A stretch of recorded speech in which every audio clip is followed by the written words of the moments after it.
All right, welcome back. Let me take you guys on a quick drive in this 2024 Mazda Cx-5, and I'll give you guys some information about this car. I think this is probably one of the best competitors in this mid-size compact SUV market.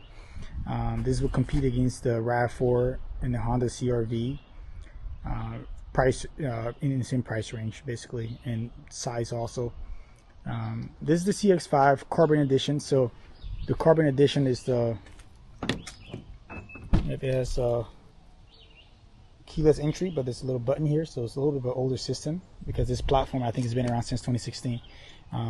But this Cx-5 is really spacious. I mean, the seats are leather with this package, and this trim level is I think about one or two trims up, so it's not too expensive.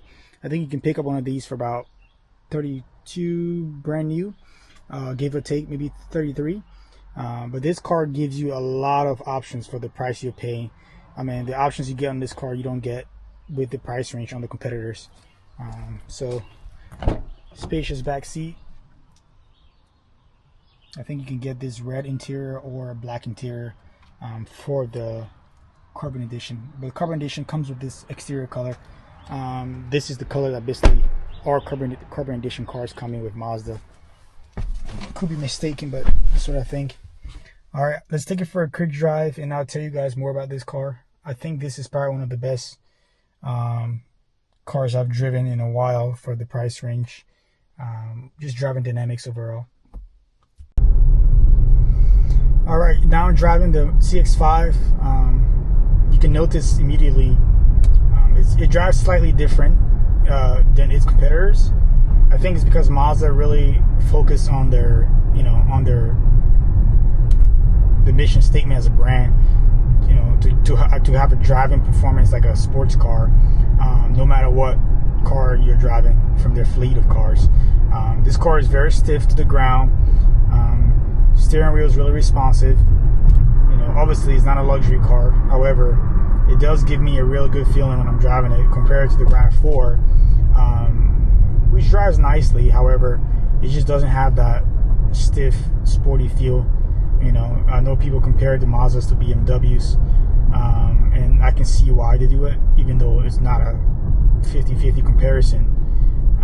It does have a few similarities in the driving dynamics. And what you're getting in this car, you're getting blind spot, CarPlay, Android Auto, and Apple CarPlay. However, in this particular model, you have to use a wire. I don't know if the Cx-5s have the wireless CarPlay yet, because like I said, it's on the previous generation platform. The Cx-50 have wireless CarPlay, but the Cx-5s I think are only wired. This car drives very nicely. I think the price range with the RAV4, if you had to compare apples to apples, I think you spend about $35,000-$36,000 on the Toyota RAV4 to get the same equipment this car comes with. It's a different car than the RAV4 because the RAV4 I think is more of a daily highway driver versus this car. I think this is more of a obviously daily highway driver too, but I think it emphasizes more on the sportiness versus the RAV4. It's just more of a daily commuter. This car wants to make it fun while driving. I personally will prefer driving this. However, I think the RAV4 does hold its value better in the resale market, and obviously Toyota have a reputation to be reliable.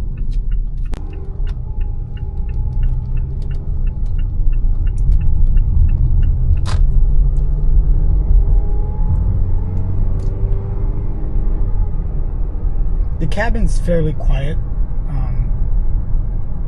for the type of car you're driving. I think the road noise isn't as bad because of the tires I have, but it could be bad if you have some cheap tires.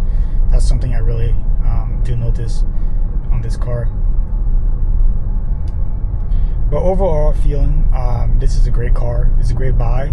Like I was saying in my previous statement, reliability and, you know, value, bang for buck. This car, it's probably one of the best in the category right now of those cars. I was saying the Toyota is probably one of the better, you know, for reliability and value retention. The Toyota just doesn't depreciate as much. This car does depreciate a little bit more. However, I think that's going to change over time because these cars are being promoted and recognized for the reliability it actually has, and also it's pretty cheap to maintain. This car, it's not too expensive. They share a lot of parts within the brand, so you know, you can buy a Cx-5 that has the same parts as the Cx-50, or even a Mazda Miata. You know, they share a lot of parts, you know, together.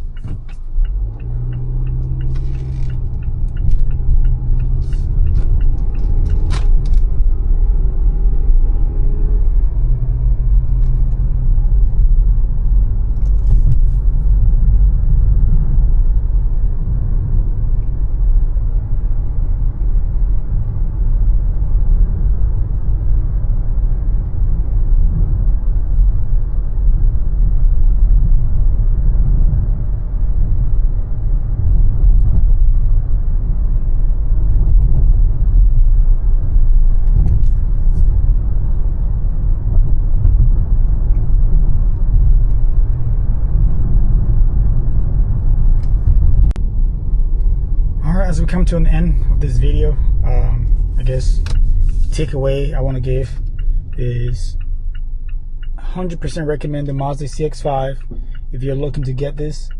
I've had this for a while now. I've put in some miles on it, so I can tell you firsthand, I've had no issues. About 30,000 miles on it now. I've had no issues. You know, I haven't done tires yet. There's the tires that comes with the car. It's been holding this tread pretty well. So, you know, if you do buy new tires, I'll stick to the tires that came with the car. I'm about 30,000 miles in the car, and it's at 50%. So you can theoretically go 60,000 miles with this car, even though I don't recommend that. Recommend probably changing it at like 40,000 miles, just because you want to be safe. But like I said, overall, pretty nice car. Comes with a lot of things. Forgot to mention, it comes with a Bose sound system, which is really nice because it has a subwoofer built into, I think, the passenger seat on the right side. Definitely one of the better sound systems. I think probably one of the best in the class of cars. You know, the CR-V and the RAV4. This is by far, I mean, a clear winner when it comes to sound. The technology is older in this car. You know, you do have analog gauges for this trim level. I think you have to step up to the higher trims to get the digital gauges in this car. But you know, for what you're getting something that's been proven and tested, so no need to fix what's not broken. So if you're looking to get a used one, I'd say go for it, because a used one of these, you know, it will be just as good as a new one, you know, in certain aspects, because you're getting the same exact car, just with you know, because the 2021 is the same exact car as the 2025 theoretically, just newer, you know, newer bits here and there, but the engine transmissions are the same. So if you get a used one, just make sure, you know, get it looked at, make sure it's in good shape, make sure you do your service on time. All right, thanks for watching.